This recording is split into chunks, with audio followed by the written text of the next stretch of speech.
नमस्कार, मैं हूं नीरज कुमार पांडे। आज अमेरिका को एक देश ने उसकी औकात याद दिला दी। हुआ क्या, अमेरिका के वाइस प्रेसिडेंट जेडी वेंस ने इजराइल को धमकाया। जेडी वेंस ने बोला कि तुम्हारे पास यूएस के अलावा कोई दोस्त बचा ही नहीं, इसलिए सोच समझकर कदम उठाना। और जवाब में इजराइल के पीएम बेंजामिन नेतन्याहू ने क्या किया पता है? उसी अमेरिकी टीवी पर बैठकर बोल दिया, हम अकेले नहीं हैं, हमारा एक और दोस्त है, एक छोटा सा देश भारत, 1.4 बिलियन की आबादी, और वहां हमें जबरदस्त सपोर्ट मिलता है। भाई साहब, बेंजामिन नेतन्याहू ने एक लाइन में यूएस की बोलती बंद कर दी। आज इसी पूरे मामले को इस वीडियो में देखेंगे कि भारत का नाम सामने क्यों आया और भारत और इजराइल के रिलेशन में आगे क्या डेवलपमेंट होगी, इसके बारे में चर्चा करते हैं। Of the world superpower. If I was in the cabinet of the Israeli government, I might not be attacking the only powerful ally that I have in. First of all, I respect J.D. Vance. We have a very good relationship, but doesn't mean that I agree with everything that he says. And I have to point out this: Donald Trump is the greatest friend we ever had in the White House, and I stand by that completely. Secondly, we have some other friends, like a small country called India. You know, it has 1.4 billion people, and boy, do we have a tremendous support there. You know, I have this Facebook thing, and I'm just flooded. अब सबसे पहले समझते हैं हुआ क्या था। JD वांस ने कहा था कि if I was in the Israeli cabinet I would think 10 times before attacking because US is the only powerful ally you have left in the entire world. इसका मतलब है कि अगर मैं इजराइल की कैबिनेट में होता तो हमला करने से पहले 10 बार सोचता, क्योंकि दुनिया में यूएस के अलावा तुम्हारा कोई ताकतवर दोस्त बचा ही नहीं है। मतलब यूएस ने इजराइल पर सीधा दबाव बनाने की कोशिश की। इसके जवाब में नेतन्याहू ने कहा कि first of all I respect JD Vance. We have a very good relationship, but that I agree with everything that he said. इसका मतलब सबसे पहले मैं जेडी वेंस की इज्जत करता हूँ, हमारा बहुत अच्छा रिश्ता है, लेकिन इसका मतलब ये नहीं कि मैं उनकी हर बात से सहमत हूँ। फिर उन्होंने कहा कि secondly we have some other friends like a small country called India, it has 1.4 billion people and why we have a tremendous support there. इसका मतलब दूसरा, हमारे कुछ और दोस्त भी है, जैसे एक छोटा सा देश जिसे भारत कहते हैं, जिसकी आबादी 1.4 बिलियन है और वहाँ हमें बहुत बड़ा सपोर्ट मिलता है। और फिर बोले, just see the Facebook you will see the overwhelming support. और जाके फेसबुक पर देख लीजिए, आपको पता चल जाएगा। अब सवाल ये उठता है कि क्या सच में भारत में इजराइल को सपोर्ट किया जाता है? तो इसके लिए हम डेटा देखते हैं। प्यू रिसर्च सेंटर ने 36 देशों में सर्वे करवाया।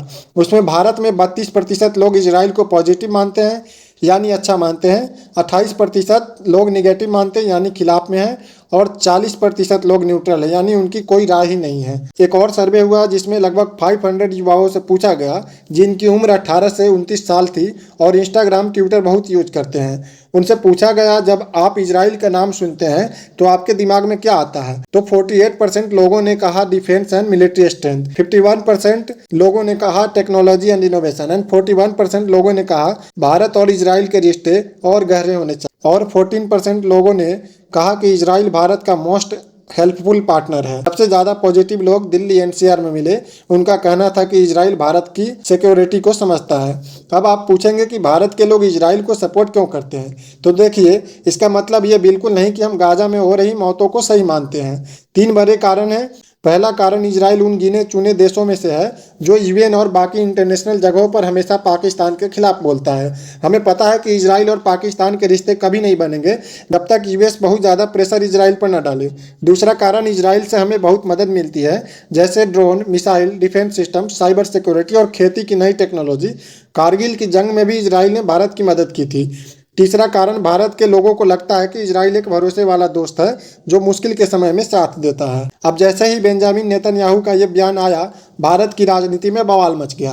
कांग्रेस के बड़े नेता जयराम रमेश ने ट्वीट किया। उन्होंने कहा, नेतन्याहू झूठ बोल रहे हैं। हाँ, मोदी सरकार इजराइल के साथ हो सकती है, लेकिन करोड़ों भारतीय गाजा में हो रहे जेनोसाइड की निंदा करते हैं। जेनोसाइड का मतलब नरसंहार, यानी बड़े पैमानों पर लोगों को। उन्होंने आगे कहा, बच्चों की हत्या, अस्पताल पर बमबारी और लोगों का घर से बेघर होना, इसके खिलाफ भारत की जनता खड़ी है। और सबसे बड़ी लाइन उन्होंने ये लिखी, the self styled award hungry Vishwaguru silence on Israeli action is a betrayal of India civilizational ethos and values. इसका मतलब है, जो खुद को विश्वगुरु कहता है उसकी चुप्पी भारत की सभ्यता और मूल्यों के साथ गद्दारी है। मतलब अब ये मुद्दा इंटरनेशनल से सीधा भारत की घरेलू राजनीति बन गया है। अब समझते हैं कि भारत पे इसके 3 बड़े असर क्या होंगे।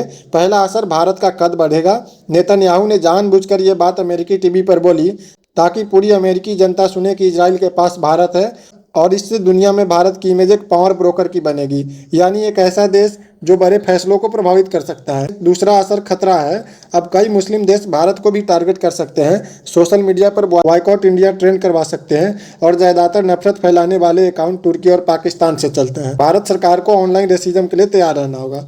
तीसरा असर इकोनॉमी और डिफेंस का है। इजराइल का प्लान है अगले 10 साल में यूएस से मिलने वाले $3.8 बिलियन यानी करीब 32,000 करोड़ रुपए की मदद बंद कर देना और आत्मनिर्भर बनना, और उसमें भारत उनका सबसे बड़ा पार्टनर बनेगा। Drone, AI, cyber security, startup, हर फील्ड में कोलैब बढ़ेगा। तो कुल मिलाकर जेडी वैंस ने सोचा था कि इजराइल को अकेला बोलकर डरा देंगे, लेकिन नेतन्याहू ने भारत का नाम लेकर पूरा पासा पलट दिया। अब गेंद भारत के पाले में है कि हम दोस्ती को कैसे आगे बढ़ाते हैं।